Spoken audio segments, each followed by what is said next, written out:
Divorced. Beheaded. Died. Divorced. Beheaded. Survived.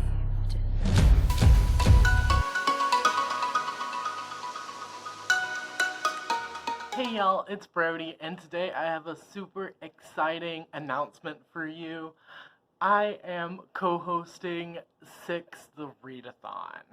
So, 6th Readathon is a readathon happening in November. It's running from November 8th to November 17th, and it's based on 6 the Musical, which is a musical about the 6 wives of Henry VIII, all telling their story so they can get the recognition they deserve in the form of, like, girl group pop songs. It's amazing, it's amazing, it's my favorite thing. There are 6 hosts, one for each queen, and they are as follows.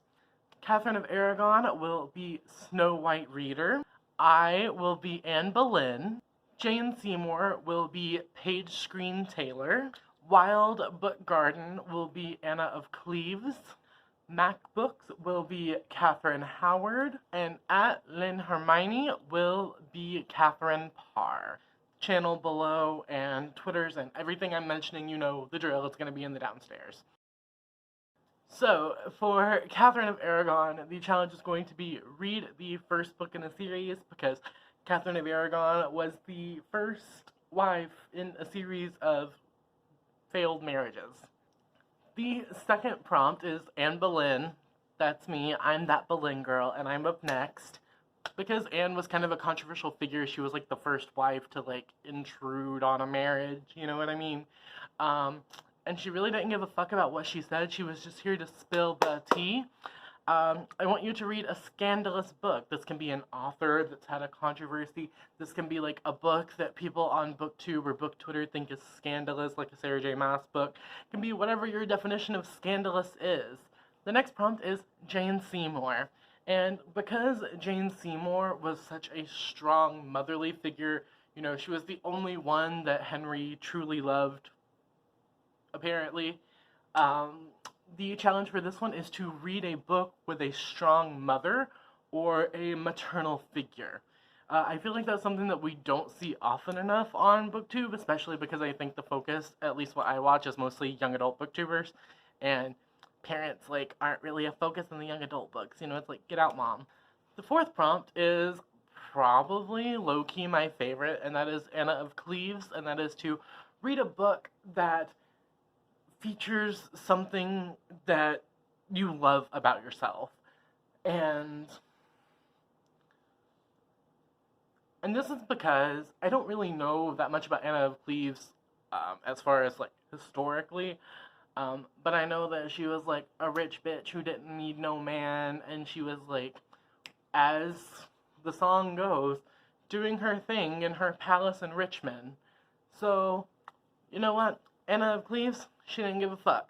King Henry called her ugly whenever he was the one who was being a creeper, and she was like, fuck you, motherfucker. For the Katherine Howard prompt, you have to read a book with, like, a complicated or unconventional romantic situation. This is because Katherine Howard was, you know, beheaded for, like, adultery or, like, essentially what happened. Okay, so here's what happened. Katherine Howard was a child who was surrounded by a bunch of predators who took advantage of her, and then the king had her beheaded for it, and Katherine's story is, like, the saddest to me, so I had to get that off my chest. I know that this is not appropriate for an announcement video, but I love Katherine Howard so much. My sweet summer child. Yeah, back to the point. An unconventional or, like, an it's complicated dynamic type relationship. Finally, for the challenge of Katherine Parr, you have to read a book involving education. This can be an educated, intelligent character. This could be a book that's set in a school. This could be, like, you know, nonfiction that's educating you about something. Read that. The one thing that I do want to mention here is that because this musical focuses on the 6 wives of Henry VIII, and it is a very feminist story, we want to focus on authors who aren't men. Henry doesn't get a song in here. This is not his story. So, for the entire readathon, you have to read books by authors who are not men. Stacking challenges is welcome. I will leave the Twitter link down below where, if I did not mention it in this announcement video, you can go find it there, and make sure you're going to follow all of the hosts and the 6th Readathon Twitter. And now into my TBR. So because this is in November and I am hosting the Indigathon, which is a month-long readathon where we read indigenous literature, all of my books for 6th Readathon are still going to follow that. I'm not. The first book I will be reading for 6th Readathon is going to be Dread Nation by Justina Ireland. This follows an African-American girl named Jane who was born like immediately after the Civil War, and all of the African Americans and Native Americans are sent to these schools where they learn to fight the undead, because, as this is an alternate history story, the undead are coming back to life. The dead are becoming undead, and Jane has to kill them. So, but it does fit 3 challenges, so it fits the challenge for Katherine of Aragon, as it's the first in the series. The sequel was just announced earlier this year. It fits the prompt for Anne Boleyn, because this author, y'all, this is apparently some bad Indigenous rep, and the author blocked Indigenous reviewers whenever they were talking about how it was bad Indigenous rep. And also Justina Ireland has just said some kind of problematic things, so we're gonna count this as that. And finally, it fits the challenge for Catherine Parr, because the main character is in a school, so I'm counting that.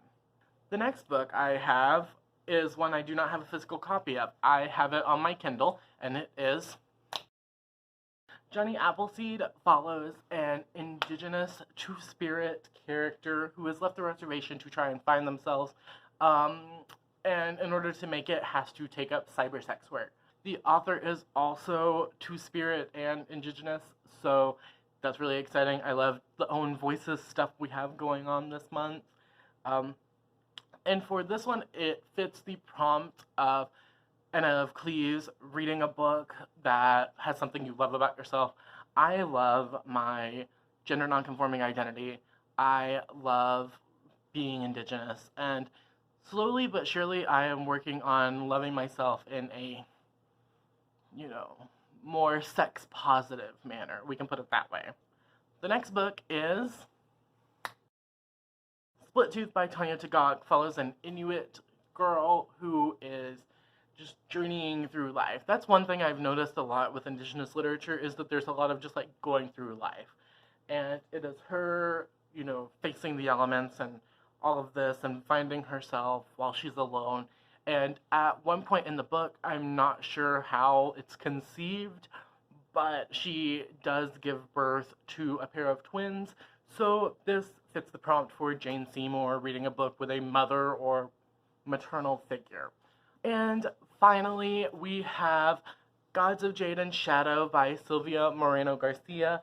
This is kind of got like Mexican Cinderella vibes, is what I've heard. It follows a girl named Cassiopeia who, works for her grandfather, takes care of him, scrubbing his dirty floors. And then one day she finds a box in his room, and she opens it and unleashes the Mayan god of death. I do believe that there's a romance between the god and Cassiopeia. And I feel like that's kind of unconventional most of the time in, mortal ex-deity dynamics. It's more of a mentor thing, or, a rival thing, or, an I'm trying to kill you thing. And, I know that there are, a couple of romances like that, but I'm excited to see where this goes. I don't even know if there is romance in it. I feel like I've just heard that there's romance in it. So, I hope so. I don't know. We'll see. So, that's the announcement that's my TBR for 6th the Readathon. I hope you are excited as I am. I hope you're joining in.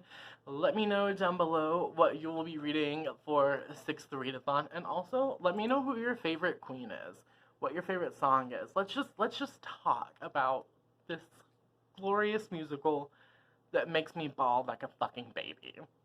I hope you have a wonderful whatever it is, wherever you are. I will see you next time with another video. Okay, bye. We're 6.